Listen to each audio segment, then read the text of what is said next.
this is Kara Mayer Robinson. Welcome to Really Famous, where I talk to famous people and cut through the fluff to get to what they really think and how they really feel. My guest today is Tim Daly. Tim is an actor. He's on the show Madam Secretary. It's on CBS on Sunday nights. Big network show, very popular. Tim plays Henry McCord, a theology professor at Georgetown University and the husband of Secretary of State Elizabeth McCord, played by Leoni. Fun fact, on the show, Tim is married to Leoni. In real life, they're a real couple. Tim was also on a bunch of other shows and in a bunch of films. He started out in the film Diner. Later, he went on to star in a sitcom called Wings, which was super popular in its time.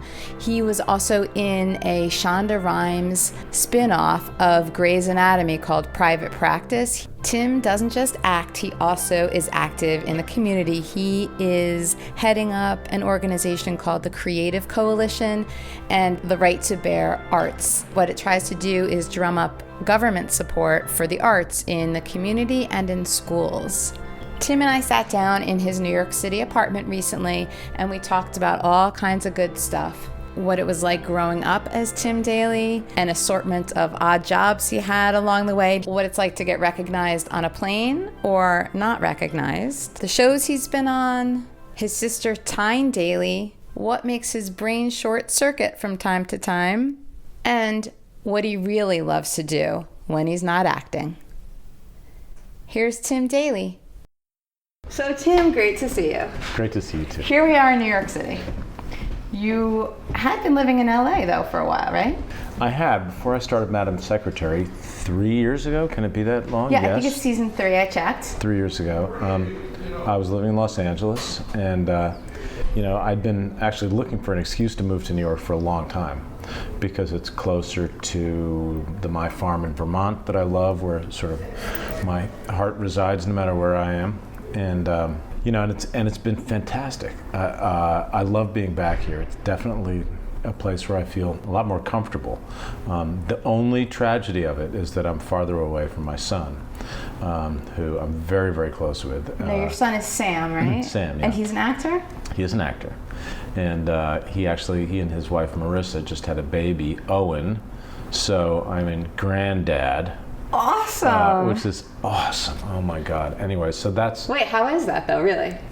What is it like? It's pretty amazing. I mean, it's profound in a different way than parenthood was, because when Sam was born, I felt as though some hormone was released in my body and that I had never really known love before at all. And now I understood what it was. I understood what it really meant to say, I would throw myself in front of a bus for someone. Totally, like the instant that he was born. Yeah, like with my wife, it was like, maybe if the bus came, I might jump out of the way, but whatever. But when Sam was born, it was like, if the Nazis came, it would be take me, save him. Totally.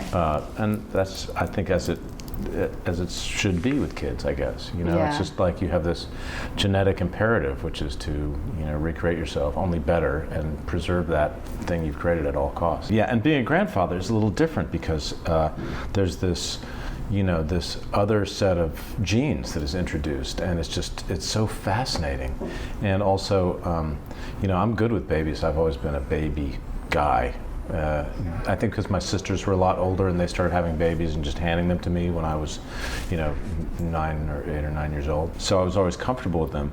But now with Owen, if he fusses at all, somebody swoops in. And so even if I am perfectly capable of changing a diaper or burping or doing whatever, there's a swoop in and the parent whisk the child away. So he's in LA now with Sam. I am missing all of them a lot. Right. And then your daughter lives here? She lives with me. That's that's the trade-off, right? I get to see her all the time, which I didn't, because she's been this world traveler and adventurer, and when I was in LA, she was here on the East Coast, so I missed her a lot. So you said that you feel more comfortable here in New York. Yeah. Why? I think because in New York, people are doing whatever they're doing, and it's not all about the entertainment business. And it's not all about becoming famous. And if it is, you know it. You see it a mile away. If someone is aggressively competitive in New York, they kind of come up to you and say, "Hi, I'm going to cut your throat." And you're like, "Okay, I know what this is."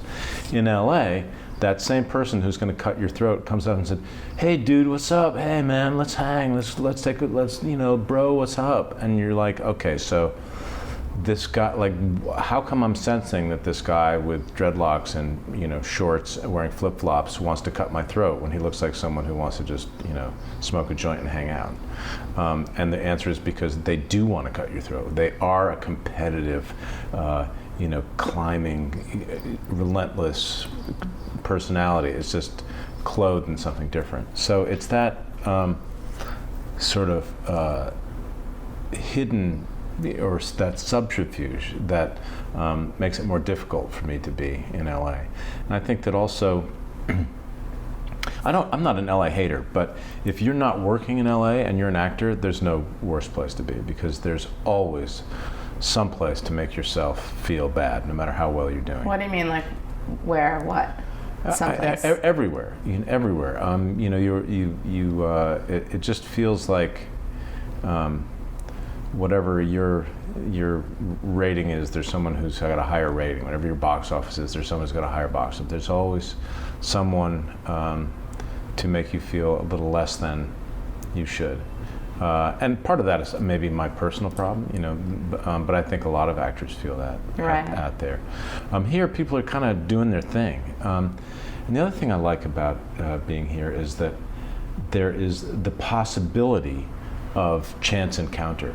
I run into people all the time who I know, either actors or other people, and have conversations and hang out. And it's really hard to do that in Los Angeles because of the driving culture. Yeah, it's so isolating, right? Yeah. You really need to have a car accident in order to connect with someone.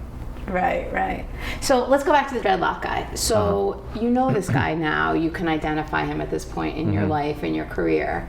But could you always tell, or did it take like being in LA that long to be able to identify that this is everybody's really ready to stab you in the back or something, but isn't necessarily looking that way? It didn't take me that long to realize it, and it's not that I am not, it's not that I don't like competition. It's just there's a sort of relentlessness to it in LA that I feel that, again, is sort of glossed over with a patina of casualness. And it just feels like a kind of hypocrisy to me. And here it's pure, it's real. Here it's right there. What you see is what you get. Yeah, and so you can, it's easier to just walk away from it. You see it, you walk away from it, or you jump into it. If you're competing for something, if you want to do that. Like what? Give me an example. Well, I don't know. I mean, I think that I'm sort of quietly competitive. I like doing well. I liked playing sports before I broke my legs. And, you broke 2 legs recently? Is that true? Just I broke tangent? both my legs. Yeah. Skiing. Yeah. How are you doing now? You look like you're walking around fine. I can walk, which is good. I'm a big boy. What did you have to do to recover from that? I had to sit on my ass for fucking months and do a lot of rehab and all that stuff, and have a really good attitude. That's a quick recovery, right? A few months ago? Yeah, it's like 3.5 months. It was pretty quick, and I'm still in the midst of doing physical therapy and all that boring stuff, and I will do that for quite a while. But it was pretty bad. The thing that saved me was that I went back to work less than a week after my surgery. And it was very difficult physically, but psychologically, it absolutely saved me from, the torment of sitting in a bed, watching my withering legs, and wondering what I was going to do with myself that day. So you went right back, and it's a pretty grueling schedule, right? Like it's network TV, so you've got 20-something episodes? 23 episodes. They were fantastic. My dressing room became like a rehab center. I had all kinds of ice machines and this thing called the continuous passive motion machines. I had wheelchairs and walkers and crutches and babysitters. I mean, there's no, as far as I'm concerned, there's no better place to have 2 broken legs than on a movie set. Because So it worked out, okay. It worked out very well. You're pretty competitive, you said. You like to do things. I don't know. I'm just not a guy who focuses on some. Let's say there's an actor out there who gets a lot of my jobs. I don't focus on them and spend time hating them. I think, damn, that guy's doing really well, and why does he get all my jobs, and what do I have to do, you know? Who gets all your jobs? You seem to have a lot of jobs, I think. I have a lot of jobs. I have plenty of jobs. But who has the jobs that you don't have? For a while I thought Greg Kinnear had all the jobs that I should have had. Like which ones? Oh, all of them. But I'm told that we're vastly different types. I don't know. But and I don't want to talk about being competitive. I'm like I'm in one of the most competitive fields that there is. And you've got a network gig. And I've done very well. I'm not going to knock wood. So I have nothing to complain about. And honestly, what I really want to do is sort of grow stuff in the garden and act in the theater. That's my goal now. And I think I just read that you're going to be in a play, right, with your sister, Tyne Daly? I'm doing the world premiere of a Teresa Rebeck play that was written for my sister Tyne Daly and me. And we're doing it at this little theater in Vermont called the Dorset Theater Festival, which is beautiful and awesome. And we're going to get a chance to try this thing out and see what it is. And you've been talking about it for a while, right? Acting together. Yes. In theater. We've worked in the movies and we've worked in television. We've never worked in the theater together, which is weird because we're both theater kids. That's where we sort of fell in love with this whole crazy thing. What was your childhood like?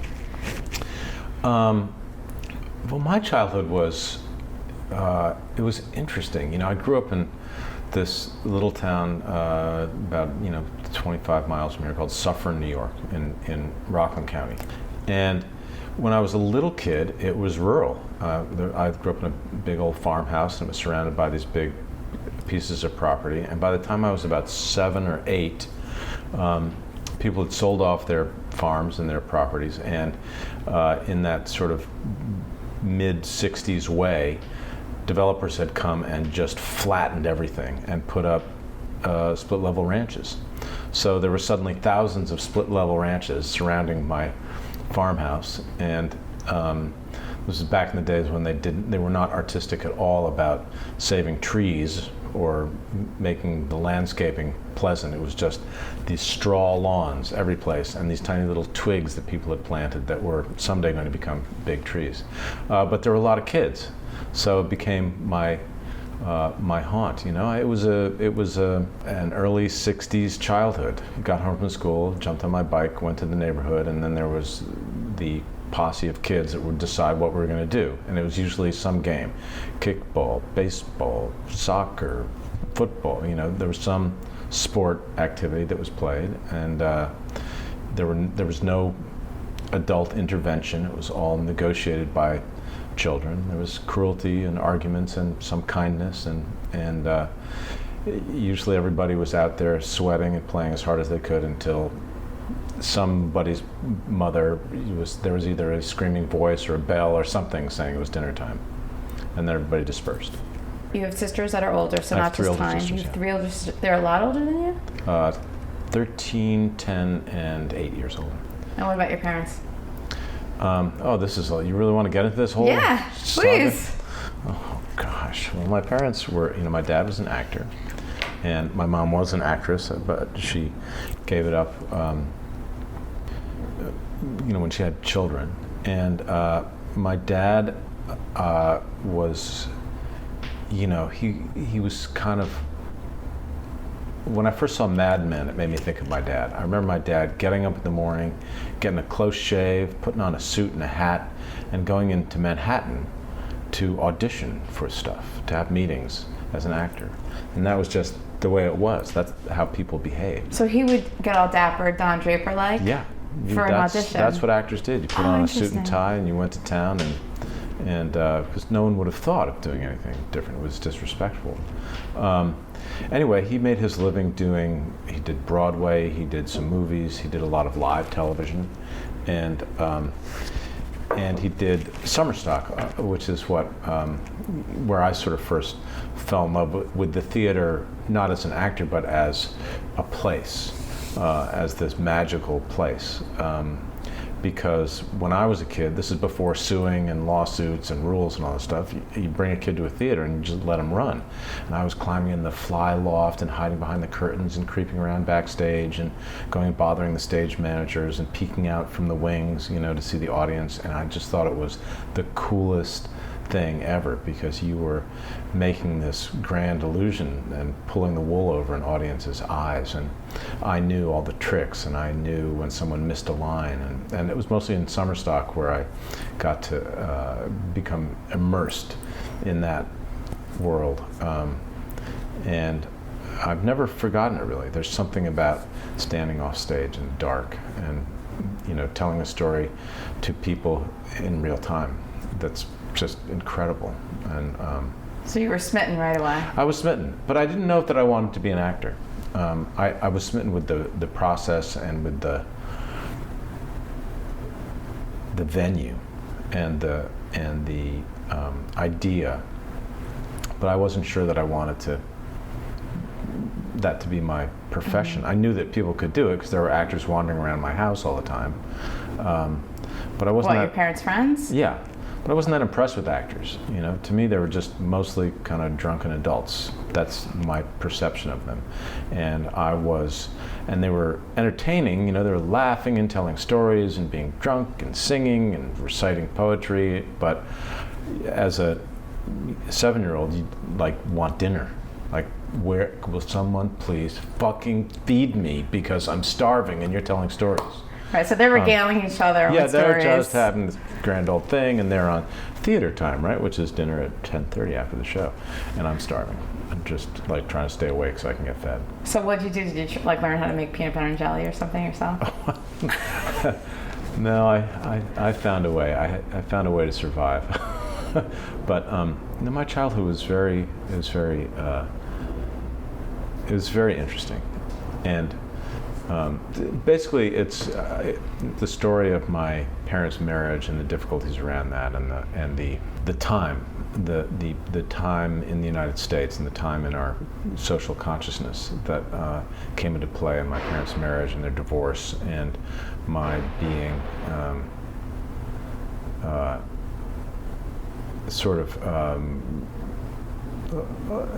kind of a lost kid. In a way, being the caboose, the trailer, the marriage saver, which I failed at. So you tried, but it didn't work. I didn't try. I didn't try. I didn't know what was happening. I think that they tried and thought that I would be, some kind of glue. Oh, that you would be the solution. Yeah, but it didn't work out. It didn't work out. That being said, my early years until about 7 or 8 were fantastic. I really had a beautiful childhood. I was a little lonely as a kid until those developments came in. I would play with the dogs and run around in the backyard. There was a stream in the back, and I would spend a lot of time in nature running around. And probably that's when my imagination became really overdeveloped. And I started developing, unbeknownst to myself, the skills that it takes to be an actor or an artist, because I was imagining all these worlds and characters and realities and things that would hopefully later, stand me in good stead. You had an interesting assortment of jobs before you started acting, right? So your first acting gig was Diner, or no? Am I wrong? I mean, your first. No, but that was my first film. First film, okay. Yes. So leading up to that, though, you had an interesting assortment, right? I did, yeah. I worked, when I was 13, this is back when 13-year-olds could get summer jobs, I worked with a landscaping company, and I will never forget getting my first paycheck. Boy, did that feel good. Something clicked in me, and that made me want to pull my weight somehow. And I can't credit anybody or anything with that, although I know my dad was very proud that I worked. So I worked as a landscaper, And I worked as a cook in a restaurant in Boston, which I didn't know what I was doing. I totally lied my way into the job. And this friend of mine had been the cook there, and he was going to Europe, and he told the owner that I should be the next cook, and he had like a day and a half to teach me everything. The one thing he didn't teach me was the difference between the marinara sauce and the barbecue sauce. So I was sending out this barbecue flavored spaghetti. Pasta. Yep, barbecue flavored pasta. I couldn't figure out why is my pasta always getting sent back. But that was a hilarious job. If you saw that on a TV sitcom, you would think this is too ridiculous. Far-fetched. Because it was, so the guy that owned the restaurant was named Michel. I think his name was probably Mohammed. Or Michael, he called himself. But the restaurant was called Chez Michel. And Michael had worked 18 hours a day for 6 months. He owned the restaurant. He was the head chef and the manager, and he literally would sleep in the storeroom with the big cans of tomato sauce and mayonnaise and all the other things on the concrete floor in a sleeping bag with this huge TV set. The head chef was a guy named Eddie McMiniman, who was this little mean Irish prick who would hit me, right? He was about 5 feet tall, maybe, on a good day. And I couldn't understand where he talked like this, and he would hit me, ow, Eddie. And the night cook was a guy named Jean-Pierre, who was 6'5" and weighed about 112 pounds. He was just a pencil and wore a full-length mink coat and was flamboyantly gay and madly in love with me. And he would say, "I love Dean, I love Dean." And so it was Eddie, Jean-Pierre, and all the waitresses, and I couldn't make this up. They were Hare Krishnas. They had their heads shaved with a ponytail coming out of the back, and me, all in one restaurant. So this was my day for like 4 months this is right after I quit college. I went to Syracuse University for about, 10 days or something. Literally 10? Yeah, and then left. Yeah, and my second day there, they said that I wouldn't be allowed to audition for any plays until my junior year, which was a change in their policy. And so basically it took me 7 or 8 days to figure out how to get out of there. And I purchased a 1965 Mercedes-Benz 220S for $500 that you could see the road through the floorboards. It was basically seats. And I stuffed everything I owned in a sleeping bag and put it in the car and started driving to Boston to be with these friends of mine. And the car blew up just inside Route 128, and I sold it for $50 for the seats. Anyway, and then I slept on my friend's floor. I was living with these macrobiotics in this kind of commune place, and it's a wild story, and I was miserable. It sounds funny now. It does sound funny. I was freaking miserable. I had no money. I didn't know what to do. I was scared to tell my dad that I quit college. I want your listeners to know I did get him all his money back. How? I just went to the bursar and said, within a certain amount of time, or I got him 99% of his money. There was a small deposit that he lost. Right, so for the record, I didn't waste a semester's worth of money. Anyway. But you were miserable at the time. I was miserable. You're hiding the fact that you're out of school. I had no money. I'm hiding the fact that I'm out of school. I'm sleeping on the floor with these macrobiotics, and I was playing pinball in this place called Tommy's Lunch in Cambridge. And then I got this job. And so for 4 months I was, figuring out how to work in this restaurant. Oh, the other thing about Michael, the owner, is that because he'd worked so hard, he'd developed this phobia to the kitchen. So whenever he came into the kitchen, he would faint. And every once in a while, he would come in there and say, "God damn it, Tim, you have to put the mustard on the thing." And he would collapse. And the Hare Krishners and I would pick him up and put him in the storeroom on his sleeping bag until he revived himself. That's a little bizarre. It was wildness.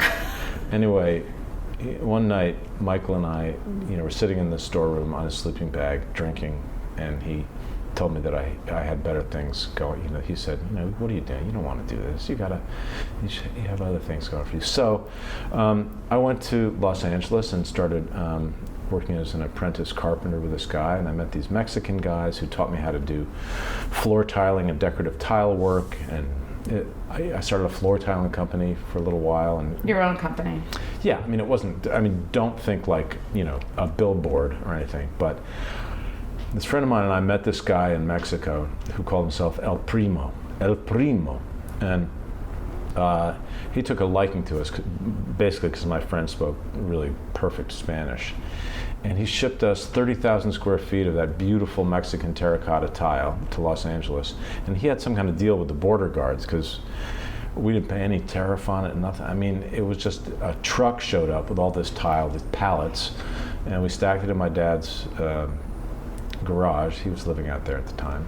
And we put in a tile floor for him. And the neighbors came up like, man, that's beautiful. So it became this thing. And we called up our friends in Boston who drove out there, and we called it the Silver Dollar Tile Company. We'd put a silver dollar in the corner of every floor we laid someplace. Your signature. Our so trademark. For somebody who's in California right now, if they look in notice. look in the corner. If that's you see a a Tim silver Daly dollar, job. that's a Tim Daly original. Interesting. So that lasted for a little while. Then what? For a little while, and then I headed back east. I went to Missouri and hung out for a month or so at a friend of mine's parents had a bee farm, and they employed me to, with their son, rebuild a barn and stuff. And we rebuilt my friend's truck, and it was all like this adventure, this crazy adventure. And I wound up in a town called Sudbury, Massachusetts,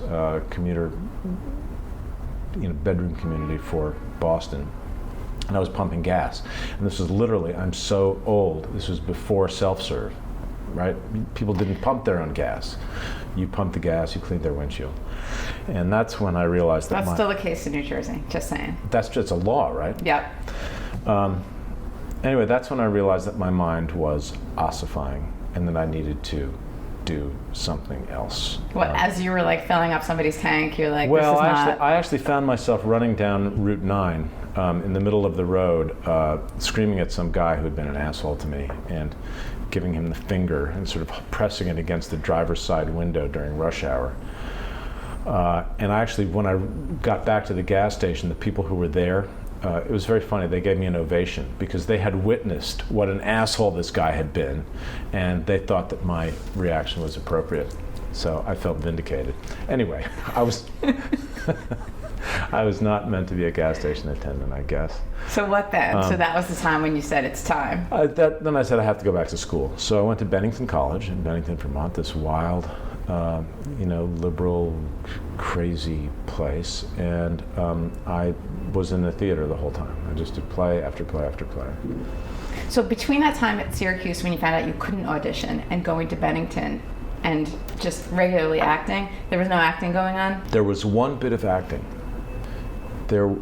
And this is really weird because I'm just sort of remembering it, but there was a production of St. George and the Dragon, some kind of mummers group in Cambridge that performed at Harvard Sanders Theater. And somehow I auditioned and wound up playing St. George. And there I was with a sword and a tunic. And there was a lot of singing, and it was ridiculous, and there was no pay. I don't know how that even happened, but I think it might have been my brother-in-law who somehow got me involved. I had a lot of hair that was, kind of curly. Maybe that helped. Oh, interesting. You had a lot of curly hair at that point in life. I did. Like down to what? What are we talking about? Shoulders, yeah. Okay. All right. So you're at Bennington, and now what? So I'm at Bennington, and I rushed through there very quickly. I got out of there, and I went to New York, and started trying to, make my way. And I wanted to be an actor. I had a little construction company with a friend of mine. We built lofts in Soho and Tribeca. But that's how I made my living. And it was funny because actors are very clever about living well when they have no money. And my friend and I, he wasn't an actor, but I had a bunch of friends who guided me. We knew places in Lower Manhattan that had great happy hours. So we would work all day, and we would dust ourselves off, and we would go to the old Fifth Avenue Hotel or Windows on the World in the World Trade Center. Mm-hmm. These various places where you could go and be with a nicer class of people if you dusted yourself off enough, and order the cheapest drink you possibly could and eat hot hors d'oeuvres and cheese until you were stuffed. So it was quite economical, It was actually. really economical. Yeah. And you were in a nice atmosphere, and every once in a while I met an interesting person, or, God forbid, a girl or something. And so that was my life. Anyway, and then I got lucky and started to work. So how did you get lucky? What was your first big break? Well, I'm going to get the timeline of this wrong, but I believe my first big break was that my then brother-in-law, George Stanford Brown, was directing Hill Street Blues. And he said, listen, I've got a little part, and you'd have to fly yourself out here, but if you want to come do this, come out and, you can get your Screen Actors Guild card. And I was like, of course, I'll do it, of course. So I jumped on a plane, went out, and you can find this episode on YouTube. It's called Gator Bait. And I had way too much hair, and I played some young detective, and all I remember is one line where this wonderful old character actor named Dolph Sweet said something to me, and I said, yeah, Bulgarians, Lieutenant. That was my big, snappy line. That was the line. Was that the only line of the episode? No, there was something else. Okay. There was some detective stuff, like, yeah, 2 fingers on the left hand were broken, and the right hand, blah, blah, your standard Law and Order type gumshoe stuff. Yeah. Anyway, there was that. And then I was doing some student films with some people I knew who were going to NYU and at Bennington people.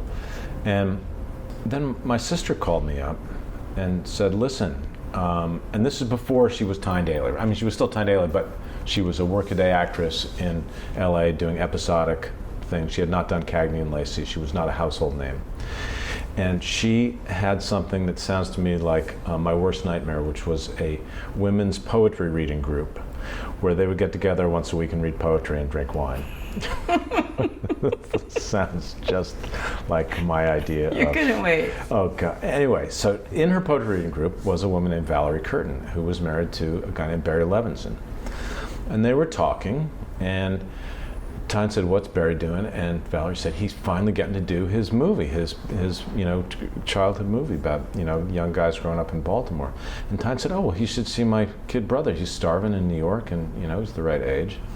And so Valerie said, I'll tell him. So Tyne called me and said, listen, tell your agent you want to go read for the Barry Levinson movie. And I said, okay. And I called my agent up, who was a very low-level person at that point, a wonderful woman and very kind to represent me, but not someone with clout.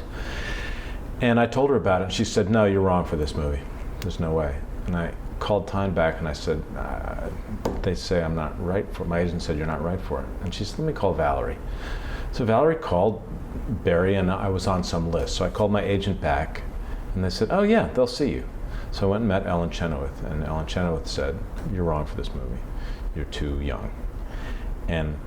But you should read for Barry. So I read for Barry, and he liked me. And I read for him, another 6 times and did 2 screen tests. And finally, it got to, I think they were trying to get Michael O'Keefe because he had just given a brilliant performance in The Great Santini. And I think Michael O'Keefe's people were saying, you don't need to be in an ensemble movie, you need to star in your own movie. So anyway, that's my theory. I have no proof of this, but that's my theory. Anyway, so I got that gig, and then I did a movie, and I had no idea what the hell I was doing. I never thought that I would work in television or movies. So did you kind of feel like did you have imposter syndrome going on, where you felt like you didn't quite belong here?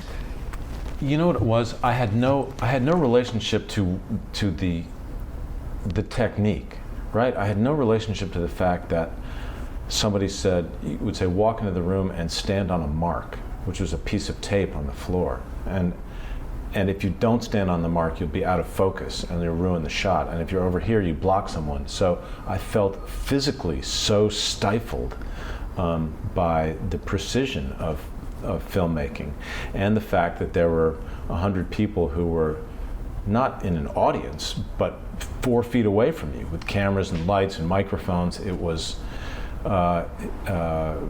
just an entire new world and required a different kind of concentration.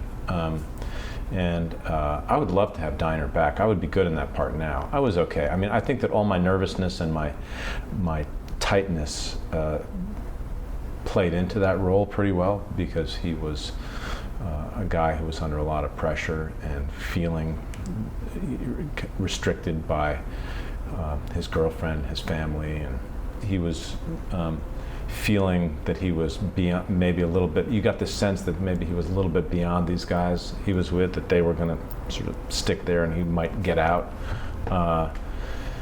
So I think it worked for the part, but boy, I would like to do it again. What would you do now? I think that I would I'd just be more relaxed and be less afraid to. The other thing about making movies and TV is that there's always this pressure of time, which is money. So when you're on the set, if you say a line wrong, you look up and there's always a producer heaving a sigh and looking at their watch, like, fuck, and that's stressful. It's stressful, and it takes a certain amount of confidence that comes with experience. Be able to say, hey, relax. We're going to get this when we get it. I need to figure this out. You spent an hour and a half lighting. Give me my time to act. It's not about the lighting. And you'll benefit too. Yeah, it'll be better if you just let me, work my way through this. But then you didn't have that. You were just starting out in film. No, then I was just nervous that I was going to be fired and I was ruining everybody's day because it was costing money and they're running out of time. Yeah. The light was going down, and I wasn't. So what happened after that then? Did everything kind of change a little bit? Is that when you got wings, or am I skipping years and years? No, you're skipping years and years. Oh, okay. After Diner, I went and became a member of Trinity Square Rep, which is a little regional theater in Providence, Rhode Island. And much of the consternation of my agents and then manager, they were, what are you doing going to do theater in Rhode Island? But I felt more comfortable there. Yeah, it was like a safe zone after your stress. I felt comfortable because it was the theater. It was a place that I knew, and I felt like I understood. I mean, I was still a neophyte, but I had spent a lot of time in school practicing performing in front of live people. And I went on this incredible tour to India and Syria with this company, and I was supposed to go to Egypt actually, but Sadat was assassinated. That got canceled. And I met my then wife, Amy Van Nostrand, on that tour and fell in love, and it was this amazing thing. And then when I got back, Diner had been released and was sort of a hit, and I didn't know what to do. Was that weird? It was really weird. It was really weird because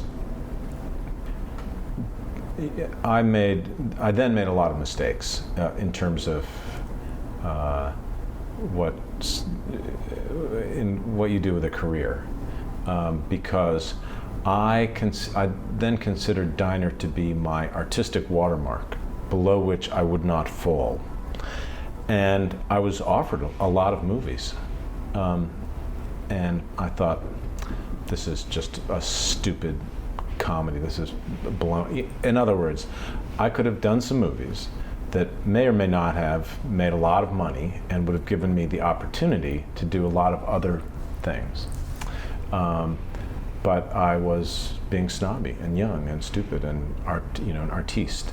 And then, of course, I ran out of money, and so all my artiste stuff went down the tubes because I had to eat, and I had a child, and got married. And this is Sam. Sam. So I had to feed the child that I had, and so that became a whole other set of priorities.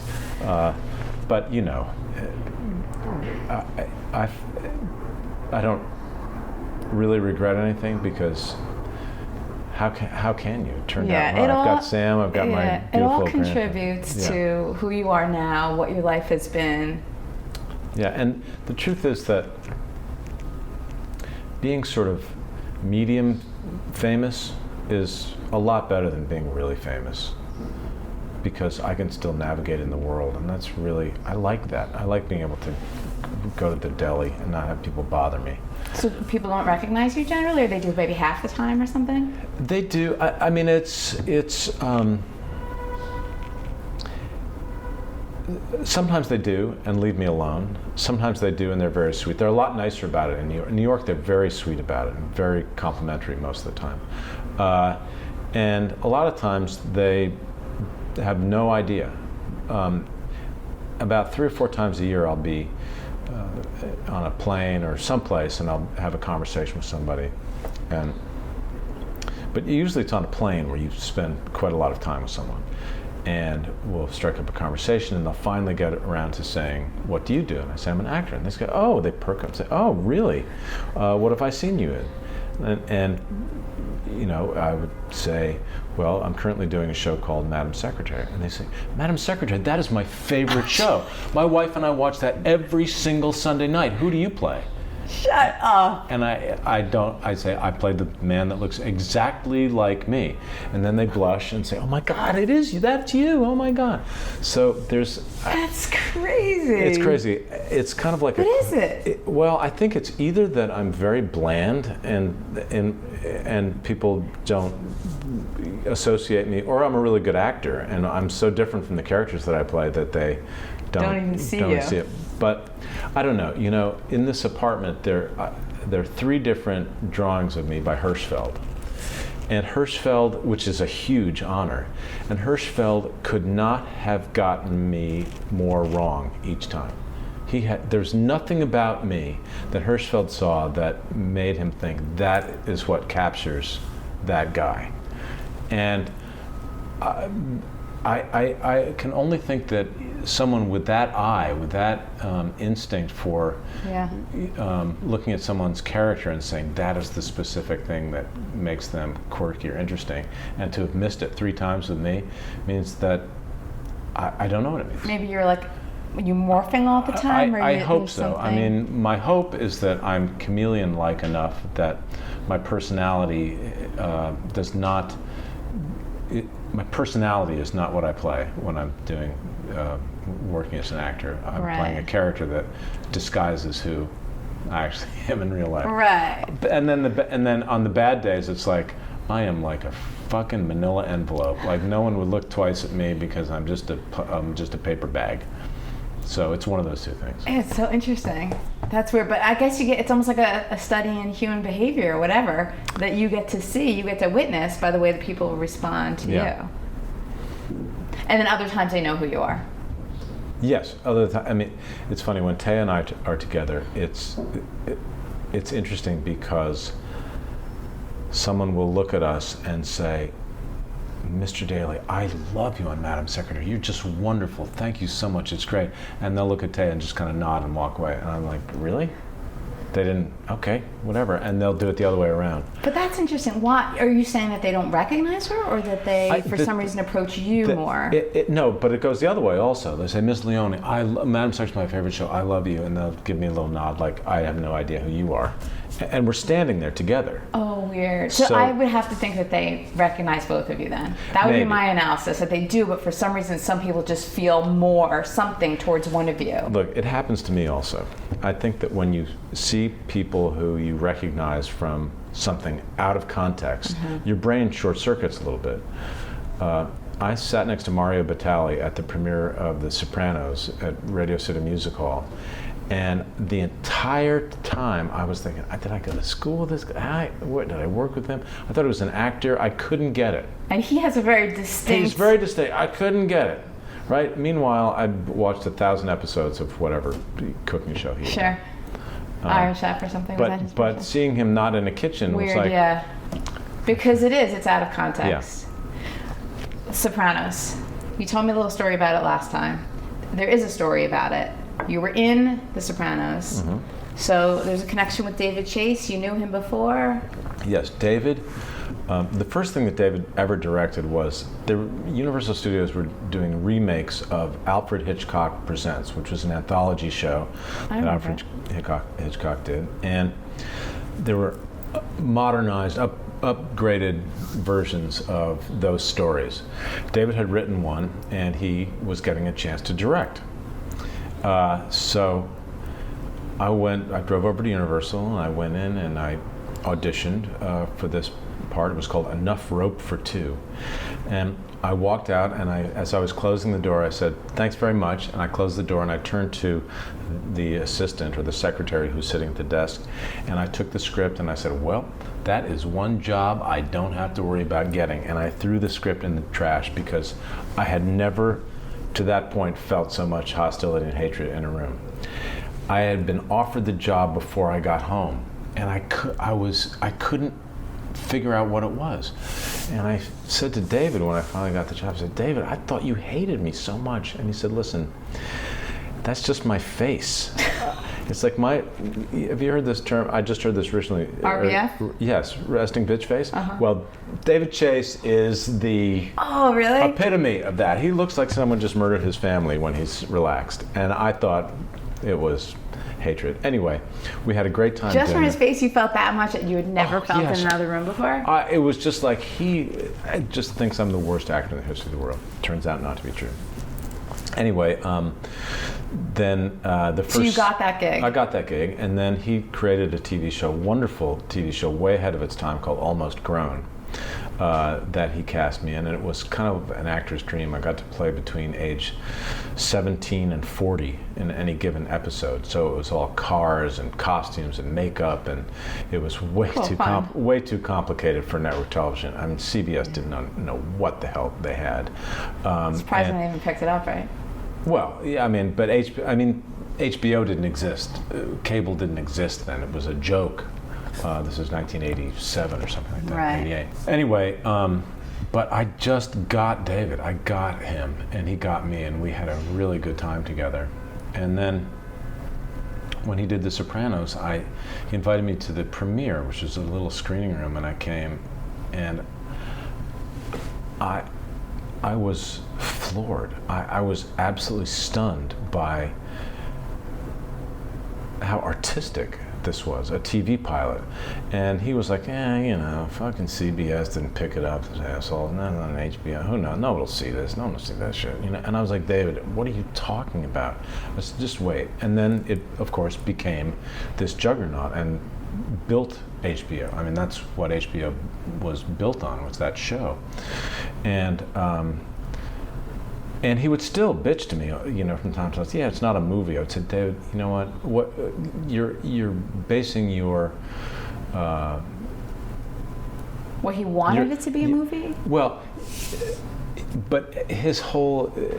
he was basing his self-esteem on the fact that it wasn't a movie. He wasn't making movies. Right, because back then television wasn't something... Yeah, and I said to him, listen, look at the movies you're comparing it to. They don't make movies like that anymore. They don't make movies like Five Easy Pieces or even All the President's Men. Studios don't make those movies anymore. They make things that are superheroes and cartoons. Right, because this was the 90s at this point. Yeah. Right? And yes. 2000? I don't know, whenever it was, late 90s. Whatever. Anyway, so he would call me up every year and say, you got to play this part. And I would say, okay. And I would say, tell me about it. And he would start describing it, and they would talk himself out. He was like, nah, forget it, never mind. I was like, wait, come on, keep going. Like, nah, it's not good enough, forget it. So he finally wrote a part for me. Like most writers, he has a great memory for details and for people's personal history, and steals liberally from those things. So he created a part of this guy named T.J. Dolan. And I got a script, and there it was. He was from someplace he was from, I don't know, Teaneck, New Jersey or something like that.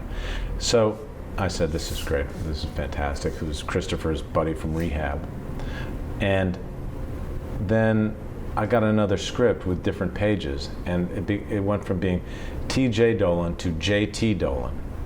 And I realized that the reason he changed the name is because he remembered that my name was not Timothy James Daly, it was James Timothy Daly, and he wanted to get the initials to line up. Oh, so your real name is James? James Timothy Daly. And then they changed the name of the town. They made him from Mahwah, New Jersey, because he remembered that Mahwah and Suffern, New York are the same town. So he made him closer to my hometown. So he kept doing these things. And then... This guy's still chat. Yeah, and then I think that JT was sort of his alter ego, right? The TV writer who gets beaten with the laptop and beaten with an award and just disrespected, tries to pawn his Emmy, and the guy says, hey, it's not an Oscar, otherwise I'd pay you something for it. So he just used it as a metaphor for all the shit that writers have to take in Hollywood. So that was a good part for you. It was a great part. Did you love it? I loved it. I loved it. And so really at that point, now we're talking, what were you doing before that? Before The Sopranos was, now I think my time frame is Wings. Oh, no, I had done Wings before that. Okay, Wings is lost in somewhere. I don't know. Listen, don't ask me for time frame. I know that things happen, but I can't put them in a linear order. So it's all good. But it was a departure for sure from the guy who you played on Wings. For sure, absolutely. He was a drug addicted, gambling addicted, dark, interesting character. Yeah. But it's funny. A lot of the work that I've done, a lot of the best work that I've done is playing darker characters, and it's funny because I still may be best known for Wings, which was a very light romantic comedy. Yeah. Is that a little annoying? Well, no, not anymore, because it's been so long. And every once in a while, someone will send me a clip from Wings or an episode that they've seen, and I'll watch it. And honestly, I watch it, and it's like seeing another person. I look and I say, look at that young man. And it's me. But I think, wow, that guy is good. He is very good light comedian. So I'm sort of proud of Wings now. I look back and I think, God, I was doing great work on that little show. Yeah. I mean, I know it's a little show, a little maybe fluffy or whatever, but... Well, it was look, it's a sitcom, and sitcoms are meant to be funny, and Wings was really funny. May not have been changing the world, but it was great. I remember watching it regularly. I think when it was on reruns even somewhere. Yeah, remember. USA. Right. Oh, didn't it get more play on USA than it did when it ran the first time or something like that? Well, for a while, USA was the Wings channel. They just ran it incessantly. Round the clock. But it was funny about Wings because we came out and we were a hit show. We were always a top 15 show, I think. And yet we got eclipsed by Cheers and Seinfeld and Friends and shows that were considered more, I don't know, edgy or remarkable in some way, groundbreaking. And yet we were every bit as funny. It's just we weren't breaking any molds, the way Seinfeld was maybe, and we were in the mold of Cheers, but Cheers was sort of its own phenomenon. Yeah, that's interesting. I'm not sure why. I don't know. We never got critical acclaim until the odd thing was that when we went on USA, we started getting critical acclaim. That's weird. And now the critics have come to Wings and think of it as this great classic sitcom. So it's a timing And it was like, again. It was a timing thing. And my response has been, well, where were you?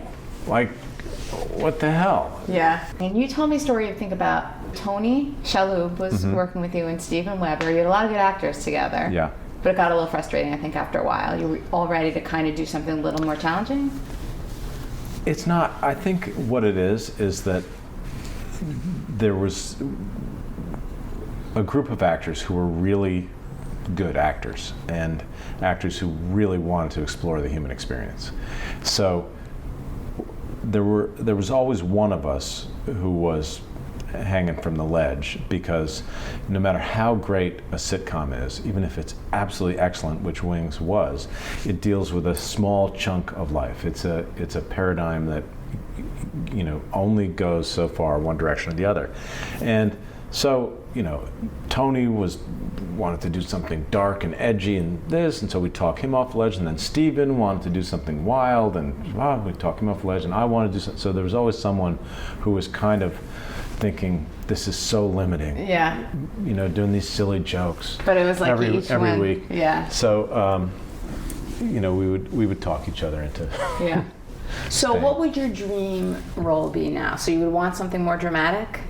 Oh gosh, doesn't matter. I'd love to do a sitcom again. You would? Yeah, I did. A few years ago, I did Hot in Cleveland, and it was so much fun.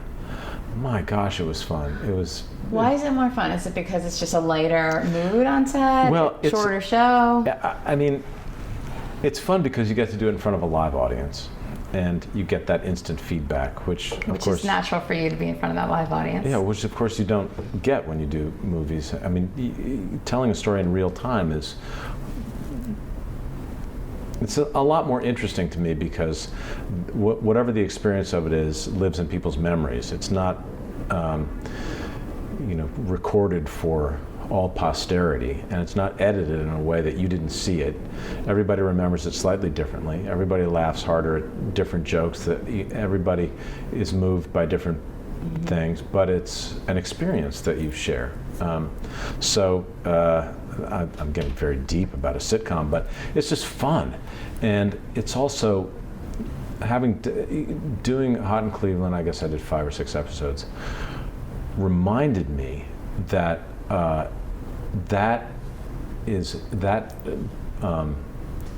genre is very specific. Not everybody can do it. Great actors, great comedic actors cannot do a sitcom. They can do a play or they can do a movie, but they can't do a sitcom. I have heard that from a lot of actors. It's an odd skill. They say it's much harder to do comedy. Oh, comedy's way harder. Drama's easy. You just stretch and cry and scream and pound things. Comedy, you have to have that weird timing. And especially when you're doing it live, it's something you can't, or very seldom can create in editing. And when you do it, when you get it, there's nothing. You feel it. There's nothing better. You feel so powerful when you can make people laugh and you have them in the palm of your hand. On the other hand, if you have a joke and you know it's funny and you don't get it right, it will drive you crazy. It will, I would go home from Wings if I didn't get a joke that I knew was funny, and I would turn into a monster. I was so angry. It's like, I know I could get that joke. What happened? So how do you finally figure out? Do you try different ways of doing it? Well, sometimes you don't, and it just festers. But I think that's why a lot of stand-up comedians are crazy, because they spend a lot of time. I mean, we see them when they're triumphing, but they spend a lot of time bombing. Yeah, and it looks like they're doing it right, like this is coming off the top of their head or whatever. That is not what's going on. No, it's not. There's the rare genius like Robin Williams, who is just out. He goes into a trance of some sort, but. No, there's a lot of blood and sweat that goes into making something funny. Yeah. And if it's not, it really wears on you. So what do you watch yourself? Do you watch TV? I do. What are some of your shows? Well, I've been watching Handmaid's Tale, which is phenomenal. Did you read it first or no? I did, and it doesn't, I think I like this better because I think, speaks more to our time in a weird way. Yeah, weirdly. So you like it? I like it. It's beautifully photographed also, and I just think it's great. I think there's a lot of good television. What else do you like? I like a show called Catastrophe. Love Catastrophe. It's funny and sad and poignant and everything. I get when it gets sad, I get very worried about it. I just love those two people so much that I'm invested in them being happy. Did you finish this season yet? Third? No. Okay. What else? I'll watch Game of Thrones, which is I have a love-hate relationship with it, and sometimes it just makes me laugh when there's a scene and there's like a random naked lesbian love scene in the corner that is apropos of nothing. It's just kind of there.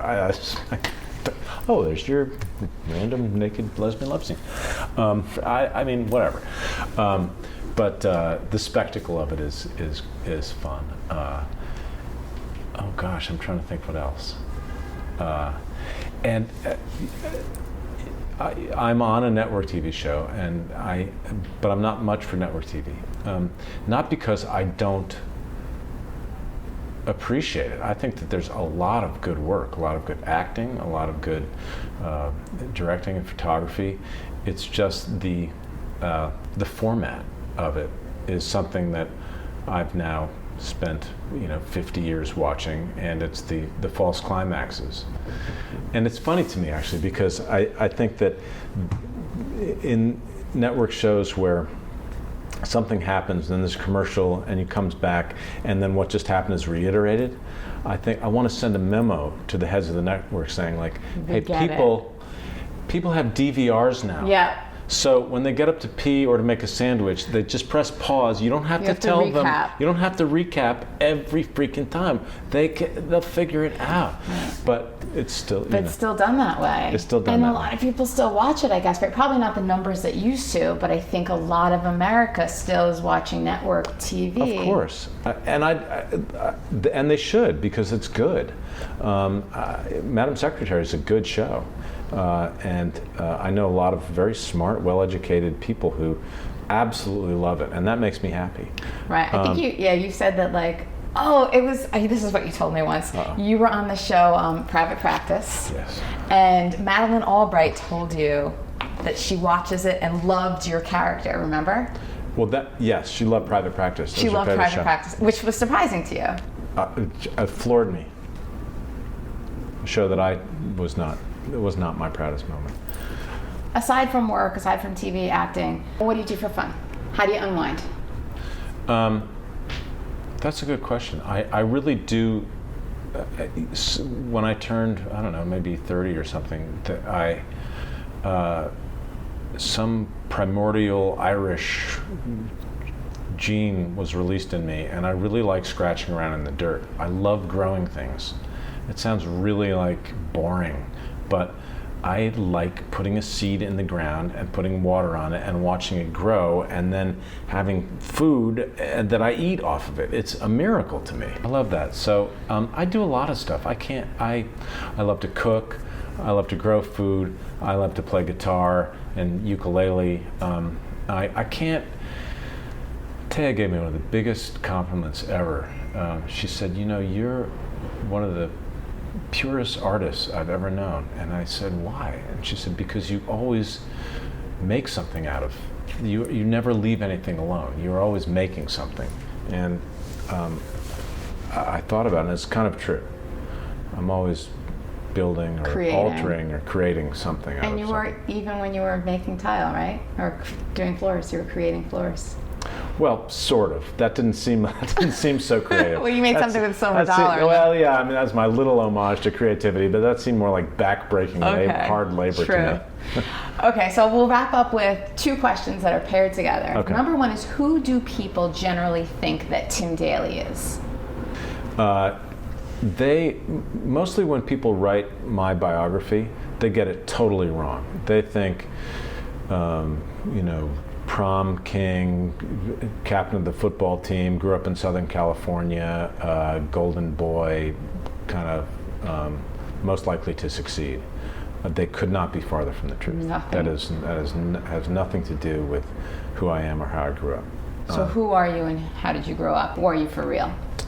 I grew up in New York, and I was a kid from, that started out, had a great early life, and then a really difficult family life. I always had plenty to eat, so it would be really ridiculous for me to complain about it too much, because I was not worried about that so much. But my dear mom was terribly sick with alcoholism, and my dad, there was alcoholism all over my family. There was a lot of stuff that was dark and troubling, and I was like a chubby, awkward kid. I looked kind of like an overweight girl until I was maybe 20. and I was very shy. I don't know. So how did that impact you? I don't know. That's for psychologists to figure out. I think it impacted me, like a lot of actors, I'm very shy. And my way of overcoming my shyness is by performing for people professionally. I think that I'm not I think the people that know me would say, oh, Tim is funny, he's got a great personality, what an interesting guy. But I think that if you met me for 10 minutes and talked to me, you would think he's kind of a boring guy. It takes a while for me to let people in. And who knows you best? Oh gosh, I don't know. Maybe my sisters, maybe Taya, she's getting to know me pretty well. My kids. I don't know. That's an interesting question, because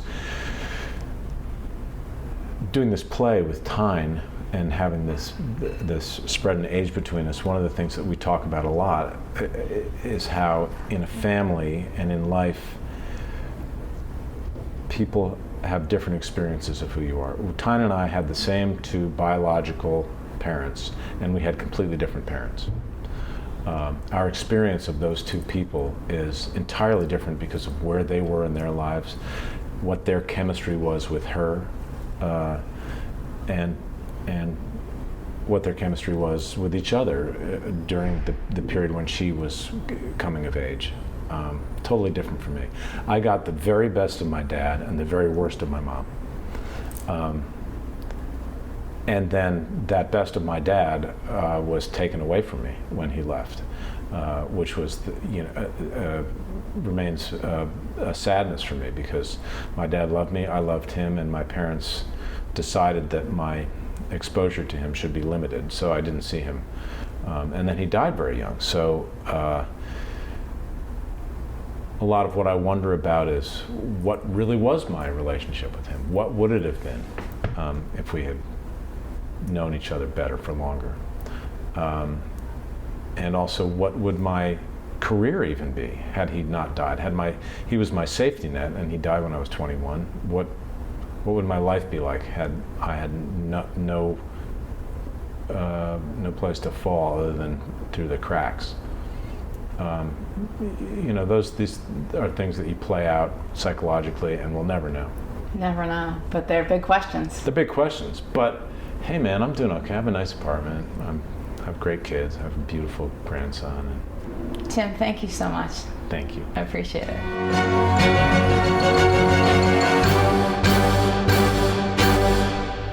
Thanks for listening to Really Famous. Follow me on Instagram and Twitter at Cara121, and check out my website, reallyfamouspodcast.com. You'll find extra pictures, video clips, and factoids about my guests.